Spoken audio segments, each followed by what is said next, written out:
A banged up 49ers unit joint practices with the Las Vegas Raiders in preparation for Saturday's preseason week number 2 game.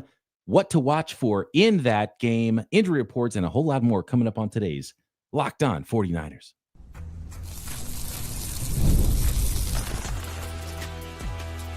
You are Locked On 49ers, your daily San Francisco 49ers podcast, part of the Locked On Podcast Network, your team every day.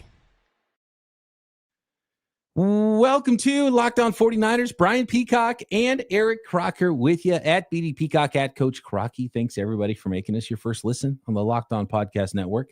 Your team every day. Love our everydayers. Thanks for hanging with us, getting us ready for 2025. We're almost there. Preseason week number 2. Can't wait to get into it. And after a nice little break for me and a respite and hanging out in the mountains a little bit more on that momentarily, I want to thank all the everydayers and all the new listeners alike. Please subscribe on YouTube and everywhere you listen to your podcast. Today's episode of Locked On 49ers is brought to you by Monarch Money. Take control over your finances with monarchmoney.com. Use code LOCKEDONNFL at monarchmoney.com for 50% off your first year. Croc, first I got to say, thanks for holding it down. It was a much-needed vacation. It was nice to get away, not recording any podcasts. It's very rare that I don't do any podcasts for nearly an entire week, hanging out in the mountains, doing some hiking, doing some kayaking, doing some mountain biking, some golfing. Some food and beverage was also just completely inhaled by yours truly. So we had a good time, and thank you for holding it down for this week. And it was a bummer that it was like the first time in 8 years I haven't reacted to a game. It was really weird to be like flying and like I was in Idaho and I was like, there's no channel that has the game. I cannot watch the 49ers game and can't react to it afterward. It felt really weird and foreign. So thank you for holding that down, Croc. Man, I'm just excited to see you back, man, and know that I don't have to do any more ad reads. So I was excited when you popped on the screen. I'm like, ooh, the voice is back. No ad reads from Crocky. Peacock is going to hold it down from here on out. I do want to say, like, some of the folks out there are a little too excited for Solo Crocky. Like, calm down a little bit. Like, you can act like you miss me a little bit. Like, some folks are like, man, I could get used to Croc every day by himself. I was like, okay, well, I am going to come back. I am going to come back. No, it was awesome. You did a good job. I was able to hear all the podcasts during my travels and flights and all of that. And you did a great job. So, yeah. I'm excited to be back and talk about the San Francisco 49ers and everything that's happening right now. We got some joint practices to talk about. So what were your thoughts on the game? I mean, obviously not a whole lot to take away because of just the guys that the 49ers had out there, but did you have any takeaways at all? Yeah, it was a bummer that a lot of the ones weren't going to be out there and that the 49ers felt like we didn't lay eyes on either of the joint practices, but it's felt like the 49ers have gotten beaten, like, frankly, in both of the joint practices, right? To be honest, with the preseason game, the 49ers weren't playing the ones, the Broncos were. And the Niners were winning versus the ones, which is a good sign. And to have the early lead and seeing some big plays from, say, rookie Jordan Watkins, phenomenal catch there. Even if he maybe screwed up the comeback route, according to Kyle Shanahan, he kind of ran a little bit of an out. It was supposed to be a comeback, made Mac Jones look bad on the interception. Was it going to be a great throw, great timing? Anyway, if he ran the proper route, I'm not sure if that was going to be a completion or not. But there was enough good to take away from it, and there's so much that happens in a preseason game. You start getting ones versus twos and then twos versus threes. And then you start looking at the rookies and you look at CJ West and Alfred Collins. And it's like, well, those are rookies in their first ever action going against one. They're going against Quinn Miners, and so that's a tough ask in your first preseason game. You're asking Ricky Pearsall to go against Patrick Surtain. You're asking in the joint practices. You're asking for you're asking a lot from your ones, your twos versus ones. Some of those twos might be ones for the 49ers. And then other players. So here's what happens to me. So I'm watching this game, and then I'm watching what the reaction is from most people after the game. And it's like, Sebastian Valdez and had a great game. Maybe Alfred Collins and CJ West didn't, and they registered no pressures during the game was one of the big tweets that was out there that a lot of people were talking about. And it's like, well, some of those guys were going against ones, and some of those guys were going against twos and threes, right? So it's going to look different.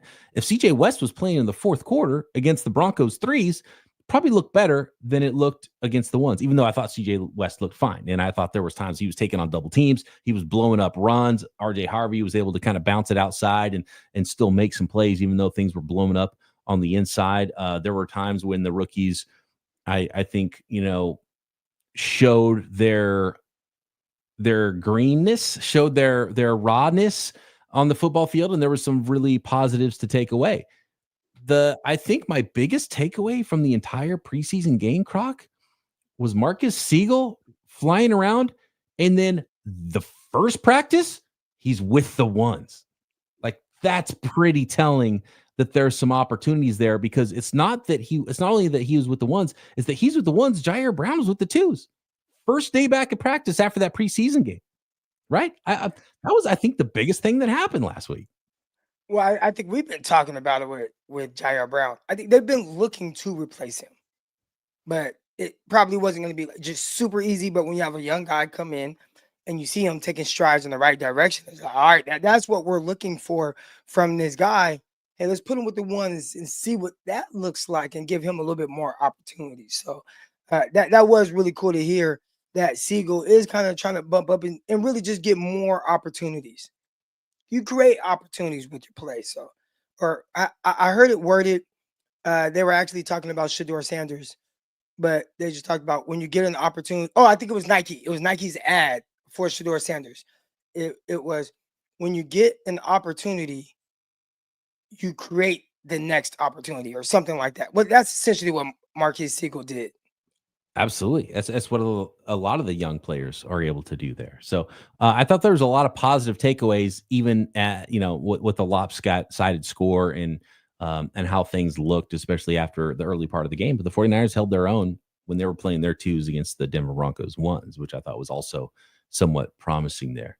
Obviously the injury bug is hitting the 49ers hard. I did hear you talking about the comp that was it Robert Saleh that put the comp out there with Marcus Siegel with Jimmy Ward?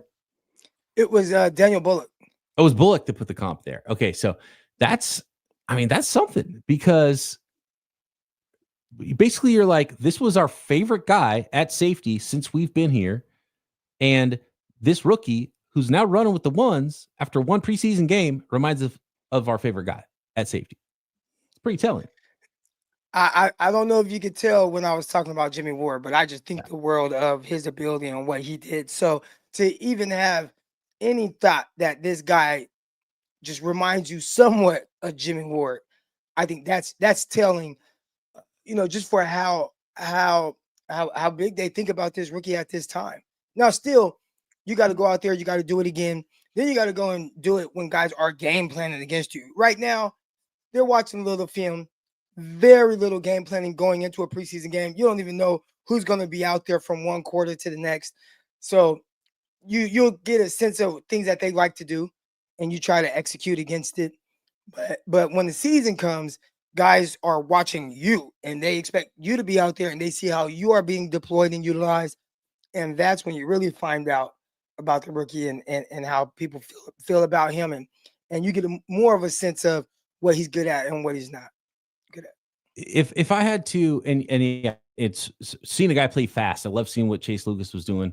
There were some guys that really opened eyes, and I think really what you just said about the opportunity you get can create the opportunities you are going to get, or however it goes.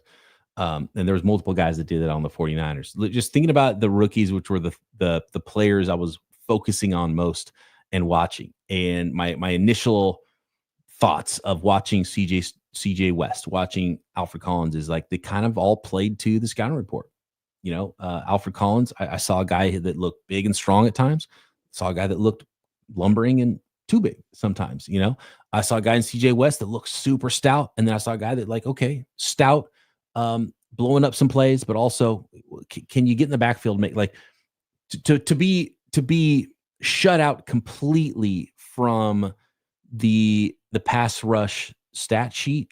It's not a big deal, but it's also like, can you get one pressure? Can you get your hands on a quarterback? Can you get, and so from that aspect, you want to see more from the rookies, seeing Nick Martin kind of overrun some plays and, look fast, but then also look like a rookie. And, so like really a lot of the rookies kind of just playing to the scouting report was really interesting because, to be honest with you, most of the play was not surprising at all, watching any of the rookies, whether it was good, whether it was bad. And so, a rookie wide receiver not running the right route. That's why you're going to be firmly planted on the bench for Kyle Shanahan, even if you are, let's say you're Julio Jones. If Julio Jones runs an out instead of a comeback, Julio Jones not going to be on the field for Kyle Shanahan, right? And that's what Jordan Watkins is up against as a rookie, trying to make a team and trying to earn playing time. And then he comes down with the high ankle sprain, and it's really frustrating because now he's not going to have the opportunity in these preseason games to prove that he's ready to go and can remedy some of those things. And so, because that's a big thing in Kyle Shanahan's offense, Croc, is you have a receiver. It's like, okay, it makes a big play down the field. That's awesome. But you might have created a turnover. Like, he did. You created a turnover by running the wrong route. You can't be on the field. So the difference between a comeback and an out, right? An out is more of a flat line, push up, vertical, add a defensive back, break that route off, go straight to the sideline. You want to catch the ball, and it's going to be thrown towards the sideline, and maybe get out of bounds or try to get upfield. A comeback is I'm working back towards the quarterback, so I'm pushing up. I am breaking to my out, like I'm turning that way, but I'm working back downhill. So if you guys kind of remember the throw, it almost looked like it was way like low, kind of behind, like in front of him. It looked like it was just poorly thrown, but he's expecting him to work back down towards the ball. And in turn, that also would allow the receiver to not let the defensive back undercut him to pick off the pass. So it looked like way late behind, like he didn't throw it far enough, but hearing that, hey, it's supposed to be a comeback makes a lot of sense. Mm-hmm. Let's talk 49ers, Raiders, joint practices, the reports from that practice, the injury report now that is just massive for the 49ers, who will be and who won't be. Some starters are going to be on the field for the 49ers preseason week 2 next. Today's episode of Locked On 49ers brought to you by Monarch Money. Most people can't name all their financial accounts, let alone all their spending and monthly subscriptions, or even what their financial accounts are even worth. So whether it's 401ks, properties, investments, and when you don't have a full picture, you can end up leaving money on the table. That's why there is Monarch Money. It's an all-in-one personal finance tool that brings your entire financial life together in one clean, easy-to-use interface on your laptop or your phone. Monarch does the heavy lifting for you. You can link all your accounts in minutes, see clear data visuals, get smart categorization of your spending, and finally feel in control of your money without ever touching a spreadsheet. Don't let financial opportunities slip through the cracks. Monarch makes it simple to review all of our finances with your partner, which is so key.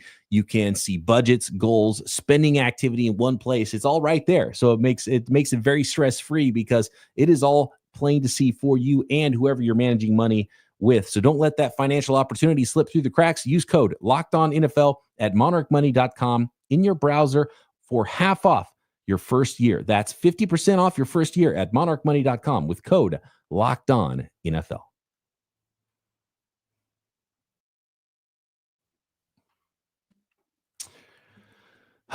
Nick Bosa.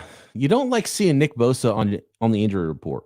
Luckily for the 49ers, it's not something that is, and he's been held out quite a bit. He did the joint practice with the Broncos, was held out multiple days before that, and then didn't play in the 49ers' first preseason game as none of the starters did.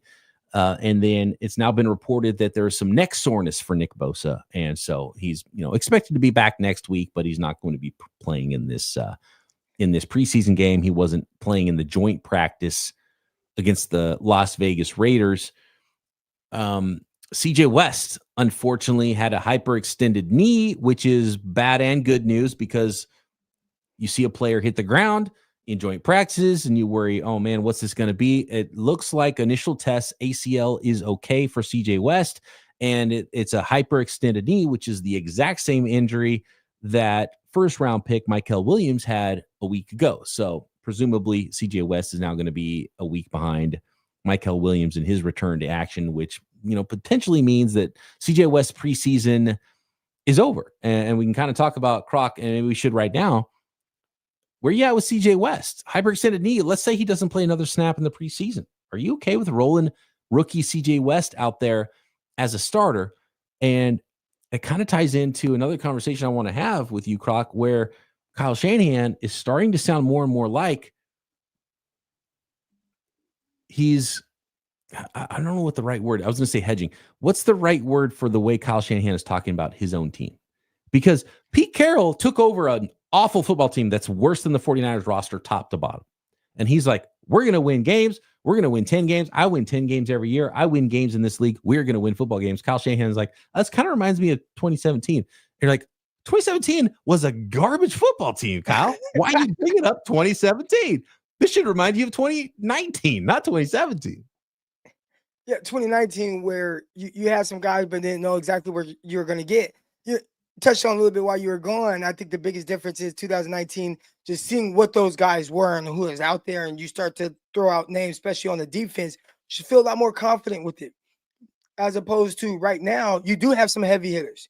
You got the Nick Bosa, you got the Fred Warner. We'll throw in Diamondo Lenore in that, and you do got a seasoned George Kittle with Christian McCaffrey and Trent. Like, there are some heavy hitters that you have, but as Kyle Shanahan spoke about, outside of the heavy hitters, I could see how it kind of reminds him of an early years 49ers team. His whole thing was you can't expect the heavy hitter guys to be able to carry the weight of all the other guys. So what will they be? And I think he's looking at it realistically. I think a lot of coaches do. You can be honest about your situation and understand. And again, we've always talked about Kyle and John maybe being too honest at times. Maybe this isn't quite our year, but man, you get these young guys playing time. You get them that experience. Heck, we hope we go to the playoffs, because he said hopefully go to the playoffs. And then, man, we're going to be so much better for it next season. Maybe that's his realistic way of thinking about the situation. It's super realistic looking at how their offseason went and what plan they put into place. And I don't remember if it was the satellite radio or KBR or at the podium at practice that Kyle Shanahan was talking about how he expects his team to be better in week 12, 13 than in week 1. Right. And I would kind of speak to that, and seen a lot of rookies play, and they might actually be really leaning into that. Marcus Siegel, 5th round or 6th round pick. Was he a 6th or 5th? He was a 6th, right? 6th round safety out of Kansas State. Man, I already forgot what happened in the draft. It was 6th rounder. Yeah. So Marcus Siegel starting potentially. I think CJ West, we just brought him up. 5th round. 5th round. Okay. I would be shocked at this point if Marcus Siegel, I would be shocked at this point if CJ West doesn't start for the 49ers. I think he's won that job if he's healthy. Who's he even competing against at this point, right? I think he's outplayed Alfred Collins, and now Alfred Collins might also start next to CJ West. They might be both rookies out there. Mykel Williams is for sure going to start if he's healthy as an early down defensive end, and then probably move inside as a pass rusher and kick one of those rookies probably out of the lineup, which is the right way to play it. So we're talking 3 rookies there, possibly 4 rookies there. Upton Stout, it was unfortunate we didn't get to see him in the preseason game that he got banged up a little bit. He's going to start at nickel. Clearly, that's the plan, and he's won it if there is a competition there. Yeah, 4, 5 starters on defense. You can't expect to go out there and win a whole bunch of games in the NFL. But when those guys if those guys are legit starters and not just starting because they don't have anybody to compete with, and they earn those spots and they start to develop, I could see how it could get better. But I think it is interesting to hear Kyle Shanahan kind of be real about where they're at. And this does start to feel a little bit more like a reboot season for the 49ers. I think there is a path to the 49ers still being able to win, but you're going to need your offense to do a lot of heavy lifting. Mm-hmm. You're going to need your quarterback to be very sound with taking care of the ball. And that was one thing last season that was very clear and understandable with the circumstances, but I think it was a lot of pressure on Brock Purdy to be really good, like all the time. And we saw late in games him turn the ball over several times. I mean, I think if you look at most of the 49ers losses with him at quarterback outside of Super Bowl, but it was him turning the ball over late in games, even going back to games against the Cleveland Browns Cincinnati Bengals a couple years ago, a loss to the Minnesota Vikings a couple years ago, right? Like just a lot of these late game interceptions last year, the Rams, Detroit, like you're just seeing these times where it's like, okay, we need you to be a little bit more and give us a little bit more in this situation. He's like, hey, this is not what I signed up for. So is he more experienced in those situations now and better suited to handle it when knowing you probably are going to have to do that because this defense, not saying it's going to be like the Cincinnati Bengals defense from last season, but it's just not going to be a great defense that I think a lot of fans are expecting the 49ers to be putting out there because Robert Saleh is back. It's just a lot of young guys. You're going to likely deal with the ups and downs. More on those ups and downs. Who to expect to see on the field on Saturday, what to watch for, and the rest of the injury report for the 49ers going into that preseason week number 2 next. This episode of Locked On 49ers presented by Yahoo Fantasy. It's the best time of year. NFL kickoff almost here. That means fantasy football season is back in full swing. Yep, preseason games means your fantasy draft is no doubt either scheduled or already happening right now at Yahoo. And this year, Yahoo Fantasy is turning things up with a fantasy football experience like never before. I am for sure playing Yahoo Fantasy this year like I always have. And whether you're a first-timer or a veteran making your 1 millionth league, you can and you should too. And to celebrate 28 years of fantasy football greatness, Yahoo Fantasy is dropping 28 big new features over 28 days throughout August. It's already started. And to kick it off, the Yahoo Fantasy Guillotine Leagues. I'm already in a league with my guy Wink. I knew that the commish Wink was going to have that invite in my inbox the day after he learned about it right here on this podcast.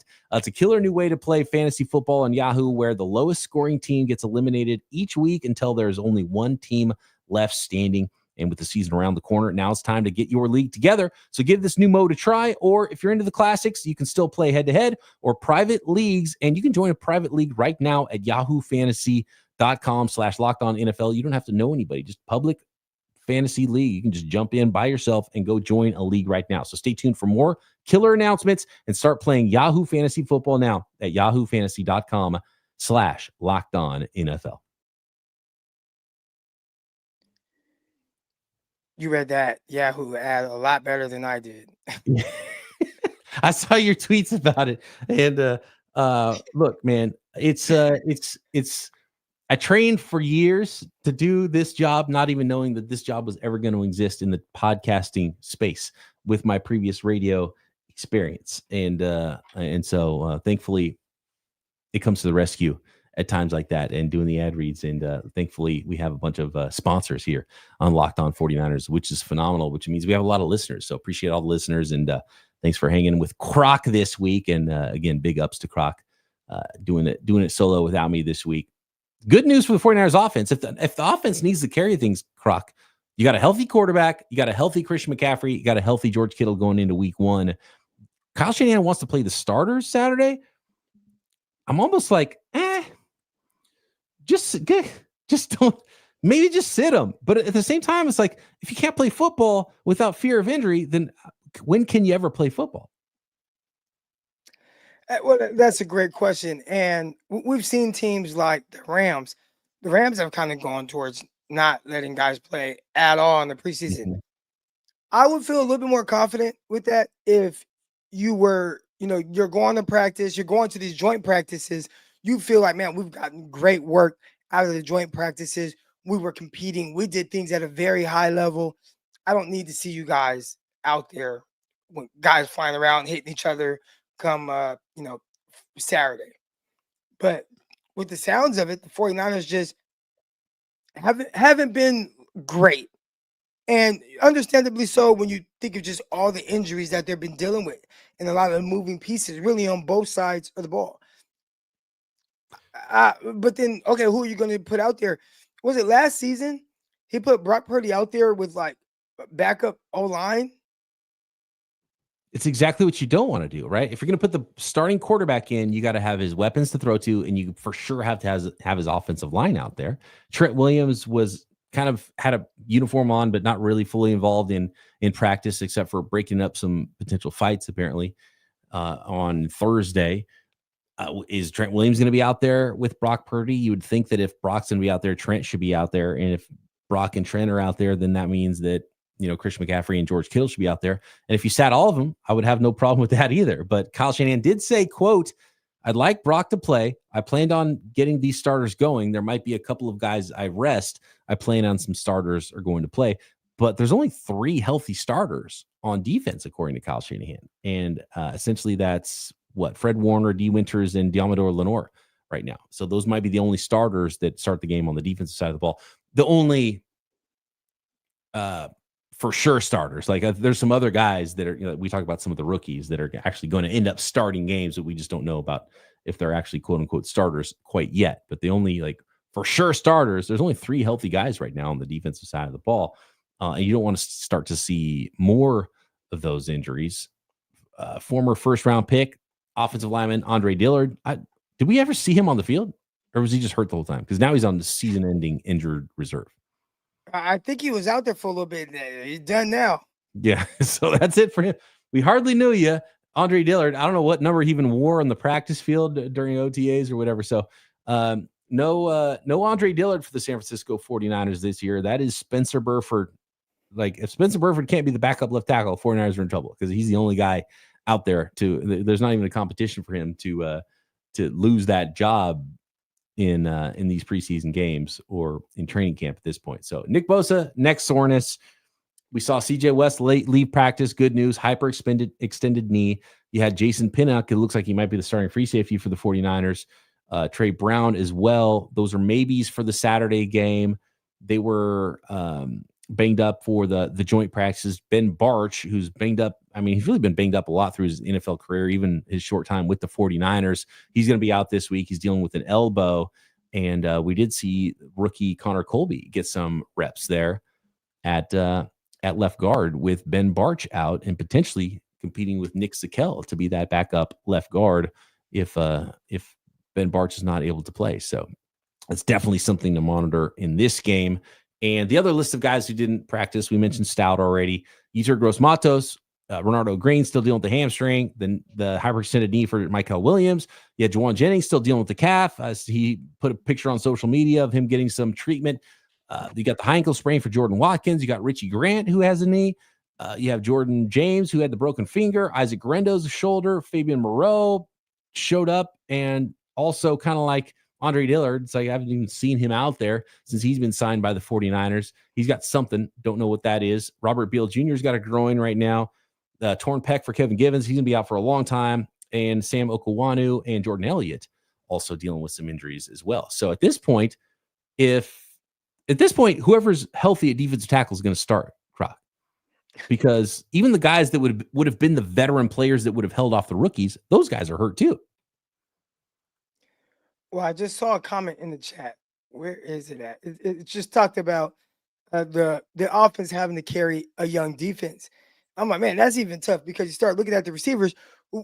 They're banged up. Guys are expected to come back. But, man, they're missing time. What are they going to be when they come back? When I say what are they going to be, I'm talking about Brandon Ayuk.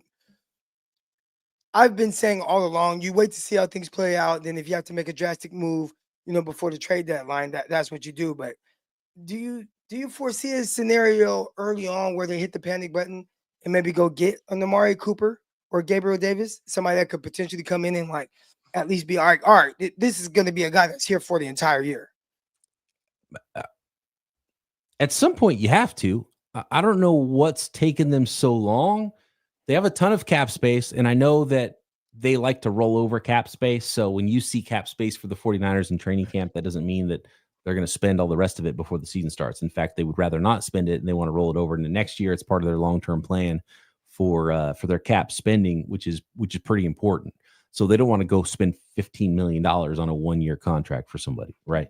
But at this point, you have to be able to play and win football games. And the 49ers right now look like a team that they can't feel like if week 1 happened right now, guys like Nick Bosa, neck soreness, he would play. There's some other guys that would play, but they wouldn't field the most competitive team in week 1, right? We saw what that looked like last year, not being able to field the most competitive team throughout the season because of all these injuries. So at some point, when it comes to the offense carrying the team, well, that's great. You got Kittle, you got Christian McCaffrey. We know how things can go for running backs in the NFL. You gotta have somebody who can threaten a defense on the outside. And I think Ricky Pearsall is going to be pretty darn good player. We know that Brandon Ayuk's not going to play for 6 weeks, probably. Is he going to be the same guy when he comes back? We have no idea. We know that the veteran that would fill in for Brandon Ayuk early in the season in Robinson is probably going to get suspended for 3 weeks. So he's not going to be out there for the first 3 weeks. And the other guy that you would really be leaning on heavily, who was your leading receiver last year in Juwan Jennings, there's the contract thing, but he's getting treatment on his calf too. Is he going to be out there and be ready? At some point, you've got to think, man, we got to get a veteran player in. And we talked about with Jordan Watkins and the timing and how much you have to know. If you're going to bring in a player that's going to play a lot of snaps for the 49ers as a wide receiver, they have to be ready to play and they have to know the offense. So you got to get that guy in. And it just seems like the 49ers do not want to bring that player in. So I would lean to them just rolling with what they got, because that's what it really seems like the plan is, because they could have signed somebody a long time ago and it made a lot of sense, and they still haven't. And some of those guys are starting to sign around the league now. I think that's just them saying, you know what, like guys are going to come back and at some point they'll be healthy. And in the meantime, we can get by with, Juwan Jennings. He dealt with something like this last season, last training camp / preseason heading into the season. He dealt with this. He'll be fine. Pearsall will be fine. We still have George Kittle. And, eventually guys like, Jordan Watkins, like he'll come back. We'll be okay. And then eventually I could come back. I wouldn't mind going after Gabriel Davis, because although, there was Keenan Allen out there who I think would have to be a little bit bigger of an option in your offense. Amari Cooper, similar to Keenan Allen. Gabe Davis, even when he was with Buffalo, he was good with 2 catches in the game, 3 catches in the game. One may just go for 40 yards. So he's kind of a guy who I don't think he's a high volume guy who can maybe fit a little bit better in the 49ers situation and give him a little bit more stability and insurance. And maybe we'll find out after this preseason game, and Kyle Shanahan and John Lynch and Robert Saleh, they'll all get together and we'll think, okay, what are we going to do? Who's realistically ready to go? What do we have to do here to field the team we want to field? And yeah, the offense is going to have to lead the way. And to be honest with you, I'm super excited about watching the defensive side of the ball develop.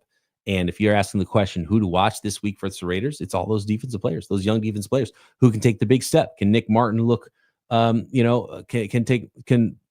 Nick Martin look more like he's ready to start and play in an NFL football game in preseason week number 2? Marcus Siegel, can he follow it up and look like he might be able to start a football game? Hopefully, CJ West's not going to be out there. Alfred Collins, I'm looking for Alfred Collins. There was a few reps with, and I loved that he was challenged early because he was playing against the ones, right? And he was going against Quinn Miners, who's a Pro Bowl guard. And there were times where he moved Quinn Miners out of the way. But I was so impressed watching Quinn Miners in that game, because Quinn Miners is so calm and collected. And there's this big 6'6", 330-pound dude who puts his hands on him, and Quinn Miners comes out quick and kind of wins initially. And then Alfred Collins is like, I'm bigger than you, and I'm going to push you around a little bit. And Quinn Miners is like, okay, I feel that. Hold on, let me just get right here. And now I'm right in my spot again. Quinn Miners was so calm about taking the punishment and then just getting right back where he needed to be in his block to wall off the big man. And it was my takeaway was more about watching Quinn Miners and be like, wow, it's pretty awesome to see how smooth he is at just making sure he wins initially. A big man gets his hands on him, and then he comes back and walls him off and is just right in the spot. And it looked really smooth and really easy almost for Quinn Miners, whereas the rookie is like, it looks hard, and he's trying really hard. He's trying to kill you. He's trying to do all this, and ends up in the end losing the rep to the veteran. And so can we see a little pass rush from Alfred Collins? Can we see him hold up, right? See him not get pushed back at all. See him fire off the football. Marcus Siegel. Yeah, I'm watching the rookies, and I'm watching for guys not to get hurt, really, Croc. Is there anybody you're really – a lot of the guys I would really love to see aren't going to be playing, to be honest with you, Croc. Isaiah Hodgins. Yeah. He had a catch last week. It was a little funky, too, kind of going to the background, lost the ball. I mean, he caught the ball, and it just looked a little weird. So let's just have a little bit more cleaner of a game for my guy, Zay. There's an opportunity for him, and I'm a little bit surprised he hasn't gotten more run, right? He was buried. I mean, he played like late in the fourth quarter. Yeah, Russell Gage has gotten a little bit more opportunity than Hodgins has. They need a veteran player, right? They need someone that they can trust out there at wide receiver in week one. And right now, how many of those guys are there? Maybe one at most, right? That's where we're at right now for the 49ers. In week 2, the preseason, it's coming close. Let us know. What do you want to see for the 49ers in preseason week number 2? Croc, thanks for holding it down while I was gone. It's good to be back. We'll be back here post-game, breaking down 49ers Raiders. And I hope you guys are here with us. Make sure you're subscribed on YouTube and everywhere you get your podcast. Croc and I back post-game Saturday right here. Locked On 49ers.